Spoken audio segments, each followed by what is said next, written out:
Today on the AM show, we have Lenka, the chief editor of Marie Claire in the Czech Republic. She talks to us about working her way up the ranks and how women should support each other in their journey. This is the AM show with arts music lawyer, where ambition and motivation meet persistence and drive, where your wildest dreams come true and even the greatest possibilities become realities. Listen to people just like you who stay authentic to who they are and master the art of their craft. Are you sharing the art of you? The art of you is music to my ears. Stay focused, stay on track. Create a new lifestyle with ambition and motivation. The AM Show. Hi, everybody. I want to welcome you to a new episode of the AM Show. Today, I'm super excited to bring you Lenka, who is the editor-in-chief of Marie Claire in the Czech Republic. And I'm going to let her take it from here because I know she has lots and lots of good information to share with you guys. So tell us a little bit about you. Hi, I'm Lenka, as you said, and I was just appointed to be the editor-in-chief of Marie Claire in the Czech Republic. It's quite exciting for me. And in the past, you probably want to know about my background. So I went to Syracuse University in upstate New York. And my first job was actually an intern at Marie Claire in New York City. So it's very exciting that after 12 years, I get to be the editor-in-chief of this great magazine. So, I'm sure there are lots of aspiring entrepreneurs on here who are watching and thinking, I would love to be in her shoes one day. I'm blogging, I'm talking about all things fashion. What do you think it is that you did, quote, right, that led you to the spot you're in? That's a really good question. Well, I think that you should never give up, even when people tell you that you're not good enough. And that has happened to me many times because, as you can tell, I'm not American and I have a very strong accent. And even studying at Syracuse was quite difficult for me in the beginning. And applying for these great jobs while I was in college, people were like, "Oh, you're definitely not gonna get it." But the more they were saying that, the more I was really driven to get that job. So I think that you should always do a little bit more work than the others, and it really makes a difference. And it doesn't matter if you're an intern or if you're working as a receptionist. People do notice these things. So be always excited, be always polite, and even if it doesn't work out in the beginning, and I didn't get a lot of jobs. People told me that I wasn't qualified enough, I wasn't good enough, and but I still was like, okay, no, I'm gonna do this, and yes, here I am. That's amazing. So when you say you need to do a little bit more than everybody else, what did that mean for you when you were going through your various internships? Well, I know this. Well, I'm from a very small town in the Czech Republic. So for me, working for Marie Claire in the US was just such a big deal. And when all the other interns were going home, I still asked my boss, I was like, do you need anything else? Can I help you with something? And they were really very long hours, lots of weekends. But when you're 20, 24, that's, there's nothing else. Work was definitely more important for me than anything else. Once you have a family, that's another thing. But I think that you should definitely invest your time and energy because it definitely pays off. So do you mind expanding on whether, do you have a family? Do you want to have a family? How does that play a role in your job? That's very important because that's a really good question because after my internship, I thought I was gonna become the editor-in-chief. I really wanted to, but then I became a single mom. So that was something that definitely I was not planning on becoming. But even that, it didn't stop me. It was very hard. Lots of sleepless nights, but I think it's very important for women to know that even if they're mothers and even if life is becomes sometimes quite hard. They shouldn't give up, because right now, from my experience, I know that mothers, I do like to employ mothers and give them jobs, rather than younger girls, because they really appreciate their jobs. They're working really hard and they can improvise. That's a great quality that lots of younger and single women cannot do. I think you touched on a very, very, very important social issue, which is single mothers trying to make their way in the world using their talent and their skills. I think sometimes they might feel like they're at a disadvantage because they're balancing many acts. What advice would you have for them, because you went through that and are now in a very grateful, happy place? Well, I don't think that it's about, I don't think I would have an advice for them, because I know that there are lots of mothers and single mothers who really want that job. But I think that for their potential bosses, I think that we should definitely give them a chance, because they, from, like I said, from my experience, they are the best employees, and they are just, doing so much, and they go. I like that. I like working with them, because you can really, they're very loyal, and you can really depend on them when it comes to important tasks. You So gave me goosebumps when you said that, because I wish that everybody would say that. I wish that everybody would recognize the value that mothers bring to the table. So thank you for that. I'm very surprised, because I didn't know it was such a big deal. And then I had a child, and I suddenly, I just for a little bit, even though I don't like to say that, I had to write a lot of gossip articles, because that's the only job I could get. And that was but I was so passionate about writing, and I was just really asking for other jobs, but then no one would give it to me. And I actually have to really say thank you to my boss, because she has known me for a long time, and she knows I'm a single mother. And she was actually, that's a big risk for her, because it's quite unusual. And she was like, okay, if you think you can do it, then my mother doesn't live here, so, and it's really hard for me to find. I have to pay for a nanny, and she's actually the only person who babysits my son. So it was a big risk for her, but I think that that she's happy. I hope she's happy with her decision now. Okay. So what is your favorite part about? Oh, I can't hear you. Can you hear me now? Yes, but it's not as good as it was before. Okay, can you hear me now? Yes. Okay. What is your favorite part about your job? That I can make a difference. Definitely. I think that's really good. And I noticed that, I just really want all the women to know that we should stick together, and we should really help each other out. And I'm surprised that even now women still find each other, like think of each other as a competition, and that's not what it's all about. So, and I do emphasize that all the time in our magazine, that women should really just help each other out with everything. So I like that. What is a day in the life of an editor-in-chief like? Well, how does your day start and end? Give us an insight. Well, my day starts at 5. So I wake up at 5, and I make breakfast. I prepare everything for my son, for him to get ready for school. And I go to work. I drop him off at school.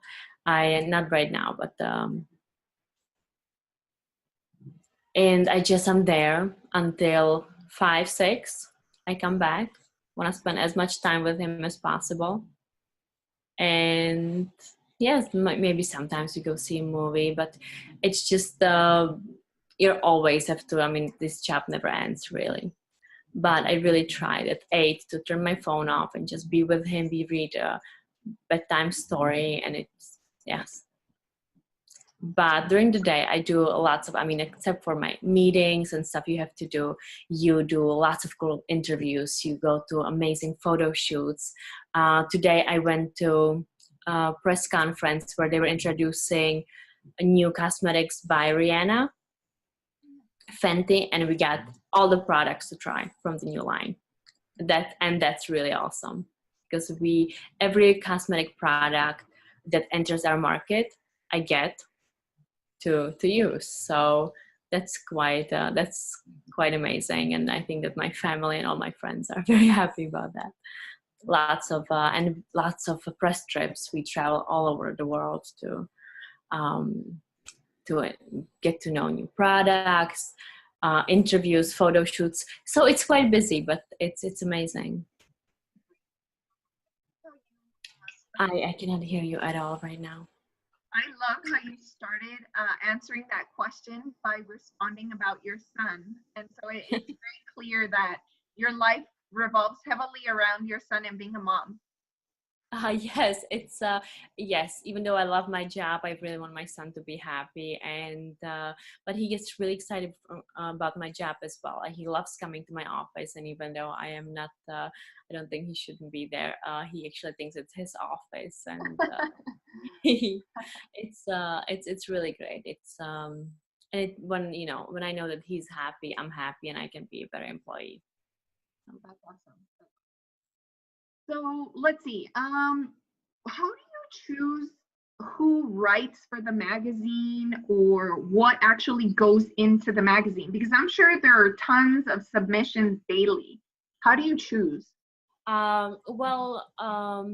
Definitely when there's someone who wants to write for us, I ask them for a CV to see and an example, the topics they would like to cover. I do have lots of writers who are mothers at home right now, and I like when they cover topics that are very close to them.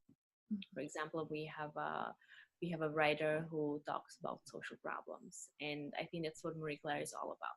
She talks about how her kid is not has autism, and she just wrote a really great piece about how it is to live with a kid like that, and how it actually improved her point of view on everything, and how she appreciates everything, and how it actually made her a better person, and how she's actually quite grateful for this experience. And but it's quite hard, but as long as I would recommend for writers and bloggers that would like to be featured in any kind of magazine, I think that they definitely should be always quite polite. That's when I get an email and I can already feel like that person is a little bit stuck up or has an attitude. I never reply because there are lots of other great writers and it's not about writers, it's also about models and photographers that we work with, and no matter how talented they are, if they have an attitude, you won't call them again. So definitely be polite. Do not gossip.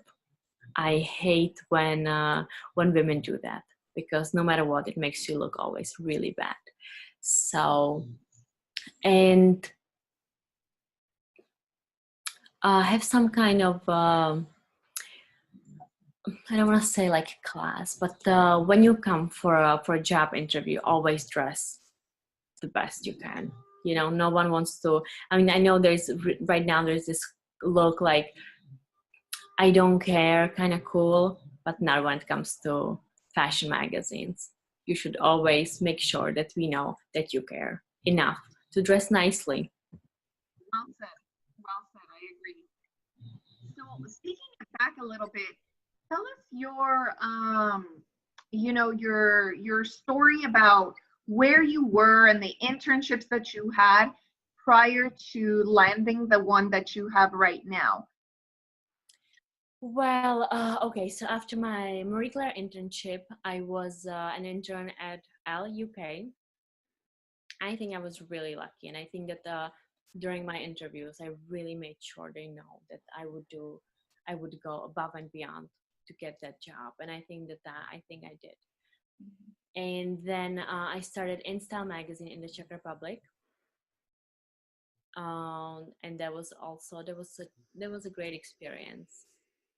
And after that, I started working for one publishing house in Austria, Vienna. And after that, I got pregnant.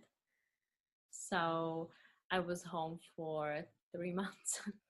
Usually in the Czech Republic, we have a very long maternity leave. I know in the US, you should have like 6 weeks or something. Yes, that's So right. that's horrible because I'm always like, oh, I was home only for 3 months, because usually you have 2 years where actually they have to keep your job for 2 years and you still get Wow. the, Kind of yes. But so I'm not gonna complain about that anymore. After that, I was working for our television. I was a news writer. And after, it was very hard for me to get a job because everyone knew I had a little kid and he had asthma. So he had a lot of attacks. And that was very, very hard. So I was working for a gossip magazine. I was doing a fashion police, was criticizing celebrities, what they were wearing. And after that, they called me to join the publishing house I'm working for right now, to be an executive for a magazine for older women. And because I worked harder than, lots of other writers, they asked me to become the editor-in-chief of Marie Claire. But it actually was a very long process. It had to be approved by the French office, our headquarters. But it went well, and yes, here I am. So, of all the interviews that you've done, all the internships that you've had, is there one single interview that has stood out to you by far, either because of the advice or the person that it was? Yes, I forgot about this, but I was before Marie Claire, or maybe it was after Marie Claire actually, because I don't know if I was gonna get it, even though I did like the girl very much. I had an interview I went to Vogue, and